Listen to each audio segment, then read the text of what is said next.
terror in our own backyard. A Michigan police officer is in the hospital this morning after getting stabbed at the Flint airport. Officer Jeff Neville is expected to make a full recovery. Investigators say during the attack, the suspect referenced the Middle East and then he yelled, "God is great," in Arabic. The FBI says they are investigating this as an act of terrorism. Listen.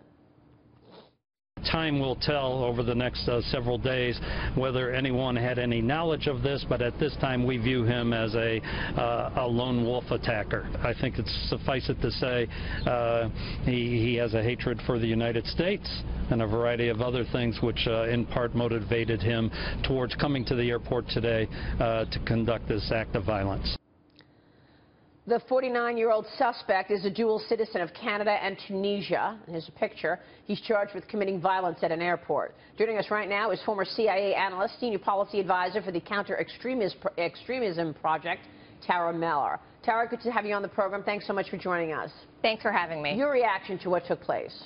My reaction is that while this was a tragic event, and fortunately nobody was killed, it's not surprising. We've seen terrorist groups calling for knife attacks. We've seen them calling for vehicle attacks. This comes on the heels of a series of attacks overseas. The different factor here is this was somebody coming into the United States from Canada and happened domestically. Fortunately, it seems the initial phase of the investigation showing that this is a lone wolf most likely, but still we've been seeing these individuals radicalized rather quickly, and most likely this individual radicalized on his own, perhaps through online materials, and may have been inspired by a terrorist group. We don't yet know his context, but it's troublesome regardless of if he self-radicalized or was radicalized via contacts with individuals in a terrorist organization. Yeah, and that's what we're all trying to get our arms around. Caitlin Huey Burns with us this morning. I mean, you can go after ISIS, you can go to where they are, which is what President Trump is trying to do and advocating, but then you've got these lone wolves and, you know, homegrown. Obviously, this guy comes in from Canada. Why do you see it? Exactly. I think that's a real issue that you're hearing from lawmakers, and you heard this a little bit over the campaign cycle too, is how do you deal with domestic terrorism and this idea that can happen anywhere, any place, no matter the kind of security that you have. How are these people getting radicalized? The cybersecurity element, the cyber element, I think is really important here. How these people are making contacts with these terrorist groups, and what the technology communities can do about it, how they're getting involved or not. I think that's a big issue of contention. Because it's Tech Week at the White House, Tara. What are you expecting in terms of the technology companies' liabilities or participation in helping to stop this? I'm really glad that point was brought up because I think that's critical. People focus on government efforts, crucial, intelligence community and law enforcement, but the technology companies have a huge role to play. And to date, we've seen a lot of rhetoric. My organization's actually been pushing them to do what they do on child pornography. They run software that basically filters out known child pornographic images and it keeps it off their platform. This can be done with terrorism as well. There's technology created by Dr. Hani Farid out of Dartmouth College. They use it already. They should be using it on terrorism.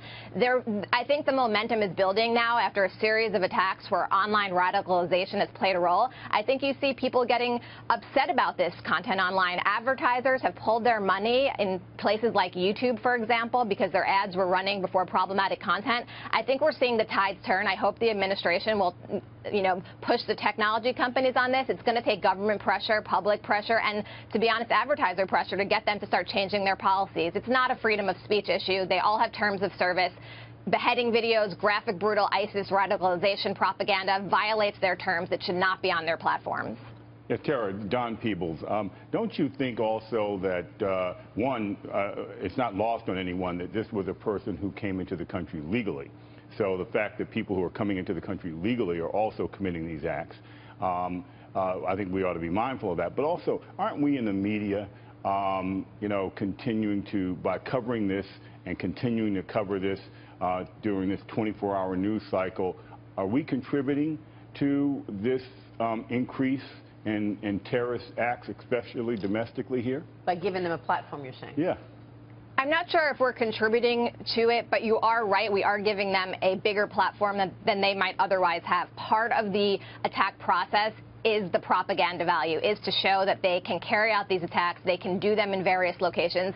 But at the end of the day, it is news if a terrorism attack happens. I mean, you can't not cover, for example, the London, bridge attack that just occurred. You can't not cover the Manchester bombing at a concert. These are high-profile terrorist events. I agree we need to sort of take a pause sometimes, not necessarily jump to conclusions. I also agree that the coverage needs to focus on sort of the news value of it, and we don't want to be giving these individuals a platform, because in a lot of cases you see this happen in sort of groupings because it inspires more attacks to occur, copycat attacks for individuals who may not have been thinking about doing something imminently. They see a series of attacks occur. We're also, during the Ramadan season, and there are lots of drivers that might have catalyzed this particular individual who just came into the U.S.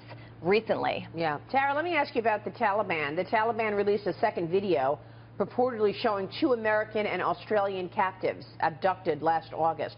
Look at this video. The terror group abducted the American Kevin King and the Australian Timothy Weeks outside the American University of Afghanistan in Kabul, where they both worked. This new video, the pair is asking their government to help set them free.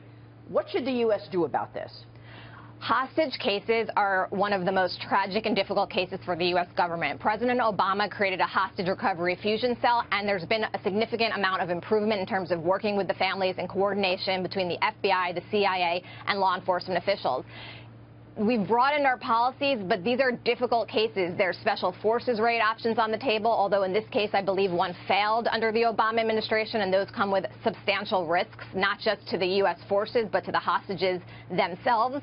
There's potential agreements or negotiations that can be made behind the scenes. Ultimately, you need to bring in the key players, and you need to be open to having these conversations, these difficult conversations. The case in Afghanistan those are 2 examples, but there are, I think, 5 Americans being held hostage in Afghanistan, most taken by the Haqqani network, which is a component of the Taliban.